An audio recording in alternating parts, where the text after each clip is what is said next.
আসসালামু আলাইকুম। আমরা অনেক ক্ষেত্রে চেক লেনদেনের সময়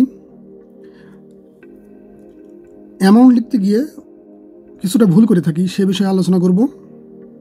ধরেন এখানে যাকে দিবেন তার নামটা থাকবে, এখানে ডেট দিয়ে দিবেন, এখানে আপনার স্বাক্ষর দিয়ে দিবেন। আর আমি জাস্ট অ্যামাউন্টটা লিখে দেখাচ্ছি। এখানে ধরেন আপনি একজনকে 8,000 টাকার একটা চেক দিবেন, এই যে 8,000 টাকা লেখা আছে, এখানে 8,000 টাকা লিখেছেন অঙ্কে। এখন এই জায়গায় কিছুটা ভুল থাকলে আপনি বিপদে পড়তে পারেন, সে সম্পর্কে আলোচনা করব। ধরেন যাকে দিয়েছেন এটা, সে একটু বুদ্ধি করলো, কি করলো, এখানে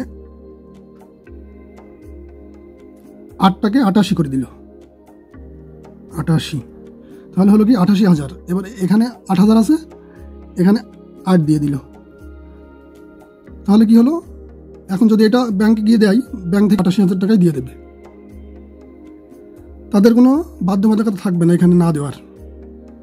এজন্য আমরা যখন চেক লিখব তখন আমরা এই যে এখানে এই চিহ্নটা দিয়ে দেবো, যাতে পাশে আবার শূন্য কেউ বসাই দিতে না পারে। আর যখন লিখবো তখন সামনে এই যে এইভাবে দাগ দিয়ে দেবো, মাঝে যখন ফাঁকা থাকবে সেখানে এইভাবে দাগ দিয়ে দেবো, সামনে দাগ দিয়ে দেবো, যাতে কেউ না লিখতে পারে। এভাবে যদি দাগ দিয়ে দিই বা ফাঁকা না রাখি, সেক্ষেত্রে কেউ টাকার অ্যামাউন্টটা চেঞ্জ করে নিতে পারবে না। আশা করছি আপনারা বুঝতে পেরেছেন। সবাই ভালো থাকবেন, সুস্থ থাকবেন। আসসালামু আলাইকুম।